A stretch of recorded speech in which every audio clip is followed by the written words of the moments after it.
하나님 아버지 감사합니다. 오늘도 하나님께서 우리에게 유월을 주시고 첫날 하나님 이렇게 이른 아침에 하나님 앞에 예배할 수 있게 하여 주신 것 감사합니다. 한 달 동안도 주와 동행하며 교통하게 하시고 하나님의 은혜를 사모하며 갈망할 수 있는 그 은혜를 베풀어 주옵소서. 하나님 아버지 오늘 새벽 미명에도 하나님 앞에 감사하여 감사의 의미를 드리는 손길들을 주님 기억하여 주옵소서. 한 달 내내 감사가 넘치는 삶이 되게 하여 주옵소서. 범사에 감사하며 주님이 주시는 평강 가운데 살게 하여 주옵소서. 이 시간도 주의 말씀을 묵상하며 나눌 때 말씀을 통한 하나님의 은혜를 공급하여 주옵소서. 예수님의 이름으로 간절히 기도합니다. 아멘. 함께 인사하겠습니다. 아시레 오늘 이 영상이 좀 옆으로 누워서 세워져 있는 옆으로 좀 누워 있는 상태로 좀 방송이 되고 있어요. 오늘 열왕기상 3장 16절로 28절까지 말씀을 통해서 지혜로운 안목, 그에 따른 담대함이라고 하는 그런 주제로 함께 말씀을 나누려고 합니다. 첫사람 아담과 하와가 하나님의 지혜를 의지해서 순종하며 살았을 때에는 그들 가운데 평화가 있습니다. 그러나 그들은 사탄의 말 곧 하나님처럼 지혜로워질 수 있다고 하는 유혹을 받아들였습니다. 그 결과는 그들은 불순종의 결과는 사망이라고 하는 것을 알게 되었을 뿐입니다. 예수님을 통한 구원과 새 창조는 세상적이고 정욕적이고 그리고 지혜로 하나님을 대항하는 자들을 참되고 지혜로운 자들로 새롭게 변화시킨다라고 하는 것을 알게 됩니다. 그들이 진리의 말씀에 순종하는 참 지혜자가 되도록 만드는 방법은 무엇일까? 그것이 바로 세상이 가장 미련하게 생각하는 방법인데요. 그것은 고린도전서 2장이 우리에게 제공하고 있는 대로 십자가입니다. 십자가를 통해서 사람을 새롭게 할 수 있는 것이죠. 이것이 하나님의 지혜입니다. 내가 죽어야 사랑할 수 있고 내가 죽어야 남이 살고 내 욕심을 버려야 진정으로 내게 유익한 것을 얻을 수 있음을 보여주는 것이 십자가의 지혜인 것을 알게 합니다. 솔로몬의 재판 이야기에서 진짜 어머니는 아이를 살리려고 하는 참된 사랑을 보여주고 솔로몬은 하나님이 주신 지혜는 그 사랑을 알아봅니다. 우리가 이 솔로몬의 재판 이야기 속에서 만날 수 있는 것은 이거예요. 진짜 어머니는 끝까지 아이를 살리기 위해서 내가 버려야 될 것, 내가 포기한 것이 무엇인가를 생각할 줄 알아요. 그러나 가짜 어머니는 될 대로 되라요. 나도 못 가지니까 너도 가지면 안 되고 될 대로 되라. 이것이 우리가 참 지혜가 있는 사람과 지혜 없는 사람의 차이다. 거짓된 사람과 진실한 사람의 차이다라고 하는 것을 우리는 생각할 수 있는 것이죠. 이 솔로몬이 이제 그 십자가에서 죽으신 예수님은 모든 것을 잃어버린 패배자가 아닌데 솔로몬이 판결을 통해서 진짜 어머니에게 아이를 찾아준 것처럼 자신의 생명을 내어놓으신 예수님은 온 인류를 구원하시려고 하나님의 인정과 높임을 받으셨다라고 하는 것입니다. 우리가 구원의 선물을 받아 누리기 위해서는 세상이 이토록 바보처럼 여기는 예수님의 십자가가 가장 지혜로운 삶의 방법이고 승리의 방법이고 구원의 방법임을 인정하는 것이죠. 열왕기상 3장 27절과 28절에 보면 죽이지 말라고 판결한 솔로몬의 말은 아이를 살리기 위해 친어머니가 했던 말과 똑같은 말이에요. 친어머니도 아이를 가르지 말고 나누지 말고 아이를 죽이지 마라. 그리고 이 아이를 저 여인에게 줘라 라고 하는 말을 해요. 그런데 솔로몬도 죽이지 말라고 판결을 해요. 솔로몬은 당시의 멸시의 대상인 창기의 말까지도 세심하게 듣고 지혜롭게 판결을 하는 것을 봅니다. 듣는 마음이 있는 솔로몬에게서 하나님의 지혜가 드러나는 것이죠. 하나님 말씀을 즐거이 듣는 사람은 사람과 상황을 분별하는 통찰력을 갖게 돼요. 이 하나님 말씀을 즐거이 듣지 않는 사람들은 이 사람과 상황 속에서 통찰력을 얻지 못해요. 그저 누가 말하면 그 말에 빠져서 넘어져요. 우리가 객관적으로 보면 저게 말이 돼? 저 말도 안 되잖아. 그런데 그 말에 줄줄 걸려서 다 넘어지는 거예요. 이게 왜 그럴까 우리가 생각을 해보아야 합니다. 결국 우리가 하나님의 말씀을 잘 듣고 행할 때 사람들은 우리 속에 계신 하나님과 그분의 지혜를 볼 수 있습니다. 본문은 가능한 모든 전략을 사용해서 중심 주제인 지혜의 중요성을 부각하며 말씀하고 있습니다. 문맥적으로는 솔로몬이 하나님께 받은 지혜로 통치하고 있음을 강조하고 있다는 것이죠. 하지만 본문은 독자들이 특정 장소와 인물에서 의도적으로 거리를 두게 해요. 지혜가 인간의 삶을 의롭게 이끌어가는 중심 요소인 것을 우리에게 알게 하고 있다라고 하는 것입니다. 그래서 이 하나님께로부터 지혜를 얻게 되면 우상 숭배를 멀리하게 돼요.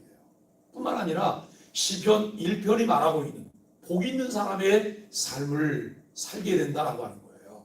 오늘 내가 하나님의 은혜를 입었을까? 하나님의 사랑 가운데 있을까? 진리의 말씀과 함께 걸어가고 있을까? 하나님이 주시는 지혜로 내가 인생을 살아가고 있을까?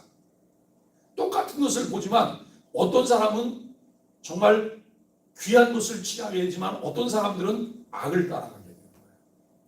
왜 이 차이가 도대체 무엇일까라고 하는 것이죠. 본문의 앞선 단락에서 어제 우리가 보았던 말씀에서 이 솔로몬의 영적인 상태에 의문점을 남기는 요소들이 등장을 했어요. 그가 애굽의 여인을 아내로 취해요. 성경은 율법은 그것을 용납하고 있지 않아요. 그럼에도 불구하고 정략적으로 이 애굽의 공주를 데려다가 아내로 취하는 정말 지극히 인간적인 방법을 선택하는 이 솔로몬의 모습을 우리가 보게 됩니다. 하지만 오늘 본문은 솔로몬이 그런 상태에서 지혜를 모범적으로 활용하는 모습을 보여주고 있는데 이것은 성도의 삶에 경각심과 희망을 주고 있다는 거예요. 우리 그리스도인들이 세상을 살면서 매일매일 하나님께 기도할 것은 하나님 겸손하게 하시고 낮아지게 해주세요. 선줄로 생각하는 자는 뭘 조심하라고요? 넘어질까? 조심하라. 언제든지 넘어질 수 있는 거예요. 그렇기 때문에 항상 조심하라. 내가 계시 의존적인 삶을 살지 않는다면, 신의식하는 삶을 살지 않는다면 우리는 넘어질 수밖에 없다는 거예요. 성도는 죄로 오염된 세상을 살아가면서 부정적 요소에 영향을 받을 수 있어요. 그래서 듣는 것 구별해야 돼요. 보는 것 구별해야 돼요. 우리들이 뭘 들어도 뭘 봐도 다 걸러낼 수 있고 거기서 분별하고 내가 바르게 서서 정도를 걸어갈 수 있다면 우리는 완성된 자이겠죠. 그러나 우리가 부족하고 미완성된 자이기 때문에 우리는 듣고 보는 것을 구별할 수 있어야 된다라고 하는 것입니다. 여러분, 이 부분을 본문에서는 음녀로 표현하고 있어요. 음녀를 조심하라 라고 하는 그런 말로 표현하고 있습니다. 솔로몬이 두 창기에게 어려운 질문을 받은 것은 그의 지혜를 시험받은 상황이라고 할 수 있습니다. 성도들 또한 악한 요소들의 시험과 공격이 삶 가운데 주어진다는 경각심을 가져야 되죠. 성도들도 하나님이 주신 지혜로 삶에서 승리할 수 있다는 소망을 가져야 할 것입니다. 상황은 나를 넘어뜨리려고 해요. 사단은 호시탐탐 노리면서 어떻게 해서라도 우리를 넘어뜨리려고 하는 이런 생각을 가지고 있어요. 그러나 그리스도 예수 안에서 우리에게 소망이 있으며 승리가 있고 이김이 있다는 사실을 우리는 분명히 믿어야 합니다. 하나님이 주신 지혜의 특징이 무엇일까요? 그것은 종종 지혜가 성도들의 예측과 기대를 뛰어넘을 수 있다는 거예요. 본문의 이야기에서는 급격한 전환이 이루어져요. 단순히 문제가 해결되기 때문에 전환을 맞이하는 것이 아니라 예측 불가한 방법으로 해결되기 때문입니다. 여러분, 이것은 무엇을 말할까요? 하나님의 지혜는 인간의 상식과 방법을 뛰어넘을 수 있습니다.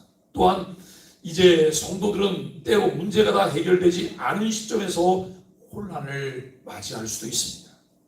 칼로 아이를 베라고 하는 명령이 순간 이해되지 않은 것 같은 맥락이라는 거예요. 여러분, 창기 둘이 아이를 거의 동시에 낳아서 한 아이는 이 부부가 잠자다 잘못해서 과실로 죽은 것으로 그렇게 보이잖아요. 그런데 와서 내 아이라고 한 아이를 주장하는 거예요. 그래서 솔로몬이 이거 재판을 어떻게 증명해? 증인도 없고, 그리고 아이가 비슷비슷하잖아요. 지금처럼 유전자 감식을 한다든지 과학적인 방법을 동원할 수 있으면 그걸 동원할 수 있지만 그 당시는 전혀 그런 방법이 없을 때잖아요. 그때 솔로몬이 칼을 가져와라. 그리고 이 아이를 둘로 나눠서 각기 한 토막씩 갖게 해라. 이렇게 판결할 거로 누가 생각을 하겠어요? 과연 여러분, 이 솔로몬 마음 가운데는 정말 이 아이를 두 토막으로 나누려고 하는 마음이 있었을까요? 그런 마음이 1도 없었죠. 그럼에도 불구하고 그런 방법을 사용하고 있어요.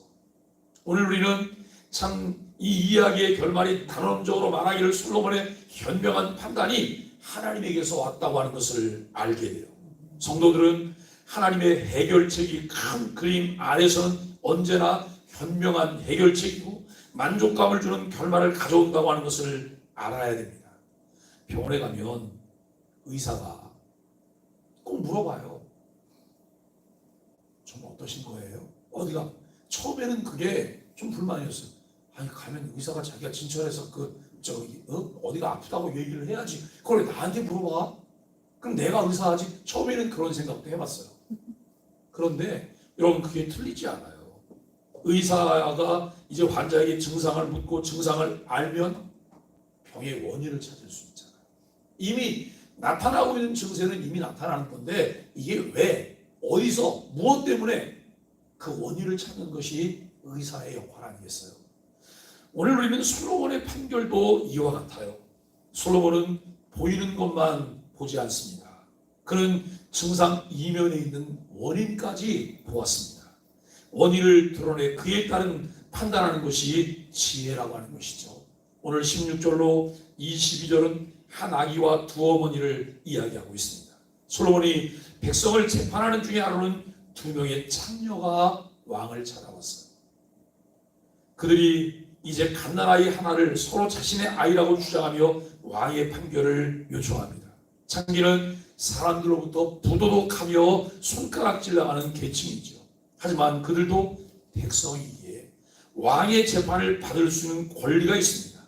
하나님의 지혜가 솔로몬에게 주어진 이유는 이렇게 천대받는 사람들의 억울한 일을 해결해 주는 데 있습니다.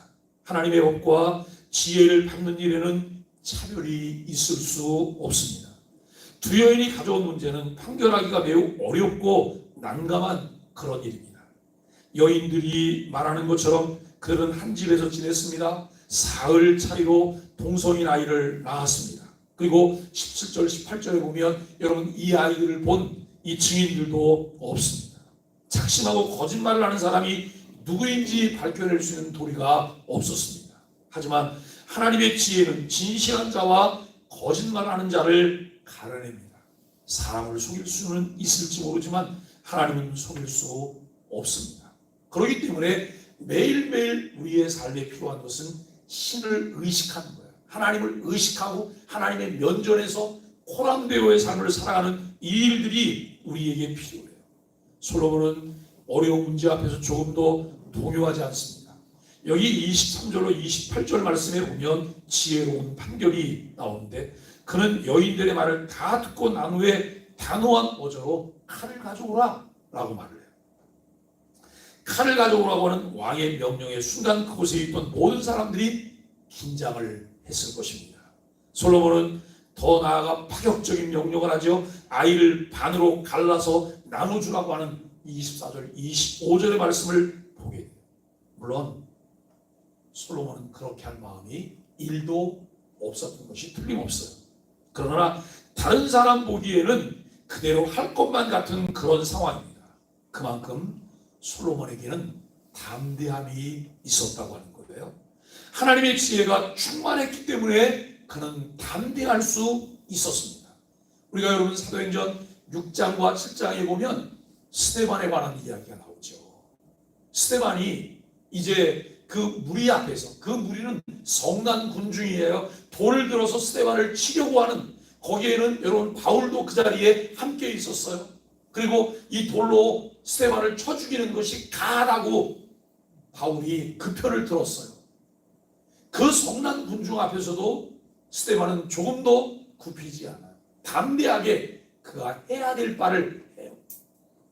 전해야 될 바를 전하고 있는 그런 모습을 우리는 보게 되죠. 몸거임 없는 담대함은 하나님의 지혜가 주는 힘입니다.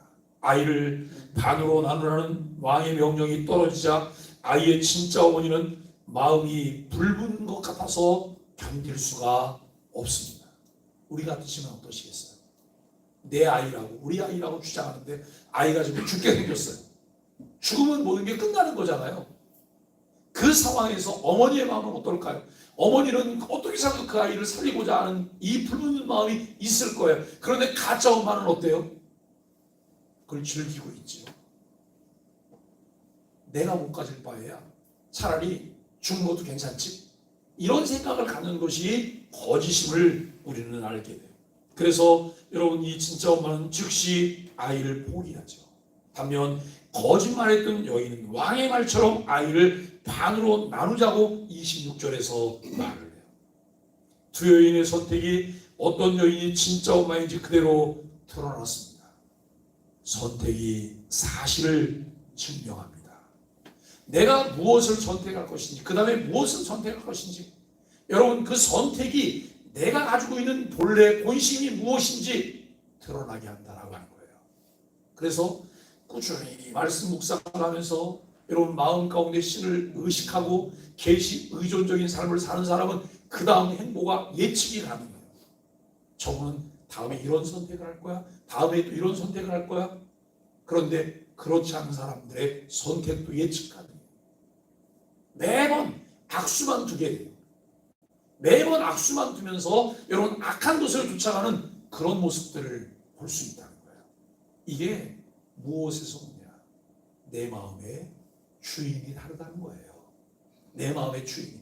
내 마음의 주인이 다르기 때문에 그렇게 살 수밖에 없다고 하는 것을 알게 되죠.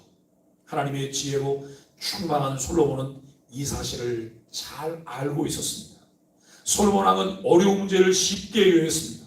이로 인해 온 이스라엘이 하나님의 지혜로 가득한 왕을 두려워하게 되었다라고 말을 해요. 세상을 이기는 힘은 하나님의 지혜로 우리의 내면을 가득 채울 때 충전이 될 수 있다는 거예요. 우리가 여러분 관심 갖고 매일매일 삶 속에서 내가 추구해야 될 것이 무엇일까요? 하나님을 아는 지식을 주옵소서. 그리고 하나님과 동행할 수 있는 지혜를 우리에게 주옵소서라고 하나님께 기도하는 일들이 우리에게 필요해요. 하나님의 지혜가 가득하면 세상은 그리스도인들에게서 다른 것을 볼 수 있어요. 사실 신앙생활을 좀 하려고 하면 신앙생활을 제일 방해하는 사람들이 누군지 아세요? 교회 밖의 사람들이 아니에요. 교회 안의 사람들이에요. 그리고 여러분, 예수 안 믿는 사람이 아니에요. 예수 믿는 사람들이 방해를 해요. 이렇게 얘기해요.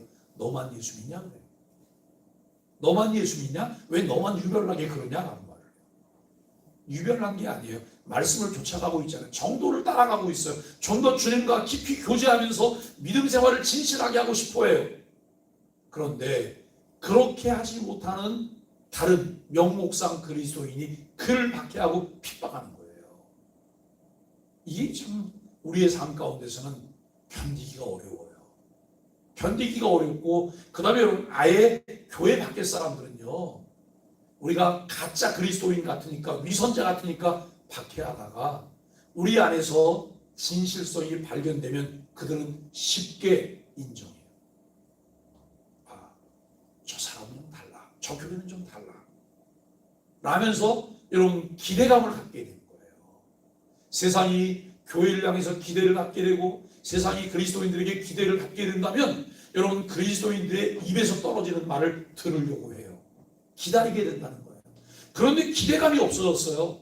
기대감이 없어졌기 때문에 여러분 세상이 교회를 함부로 말하게 돼요. 그리스도인들에 대해서 함부로 말하게 되는 거예요. 이 부분은 우리가 얼마나 이것을 경계해야 될까라고 하는 것을 볼 수 있는 것이죠. 그리스도인의 삶은 자신의 노력이 아니라 하나님의 지혜로 사는 삶이 되어야 합니다.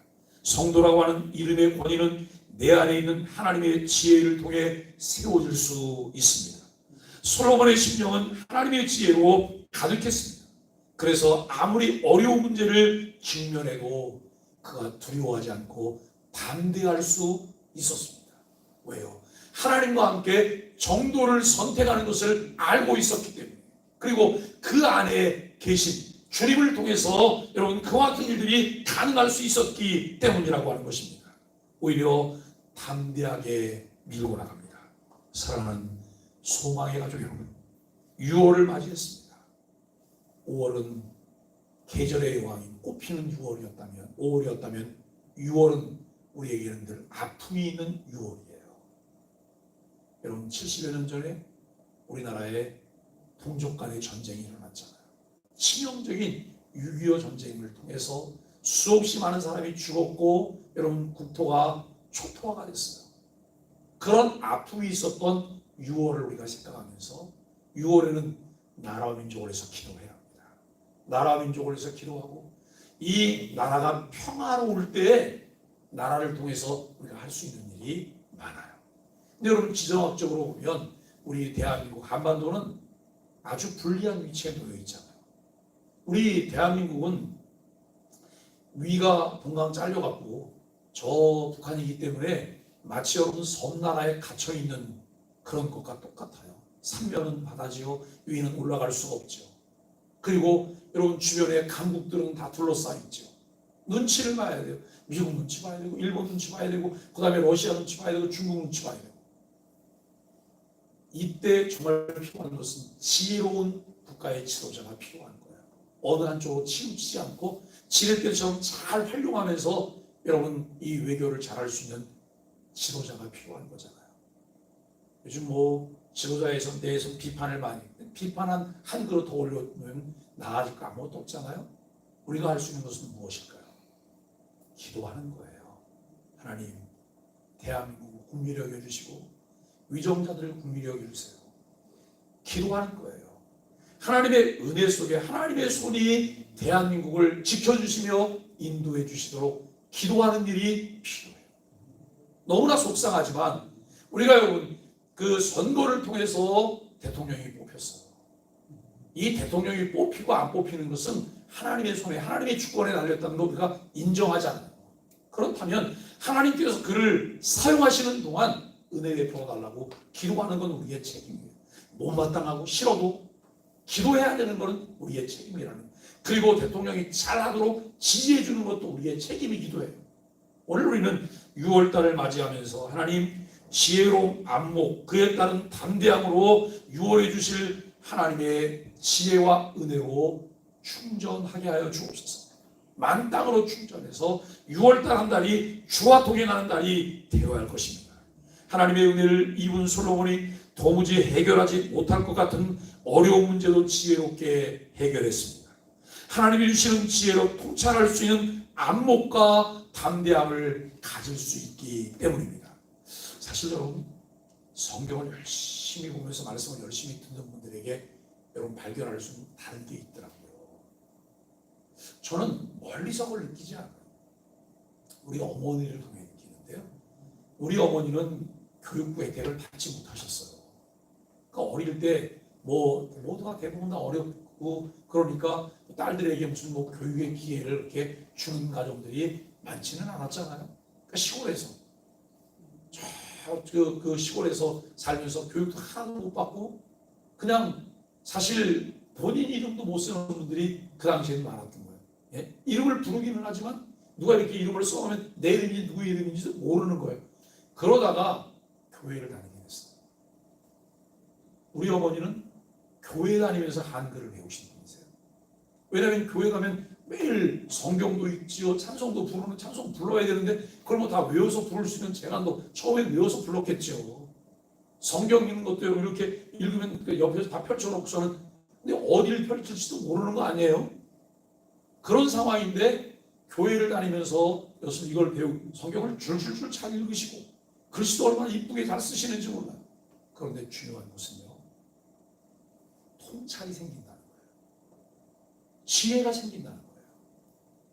이 부분을 보면서 아하, 하나님의 말씀은 우리에게 지혜를 얻게 하는 거구나. 6월 달에는 하나님 말씀을 좀 더 가까이 하실 수 있게 되기를 바랍니다.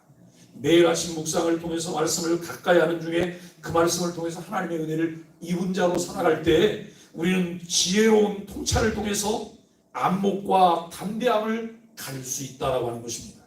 온 이스라엘은 이런 왕의 판결을 듣고 왕을 통해 역사하는 하나님을 경외하게 됩니다. 왜 우리가 매일 아침 눈을 뜨면 소망의 아침 묵상을 해야 할까요?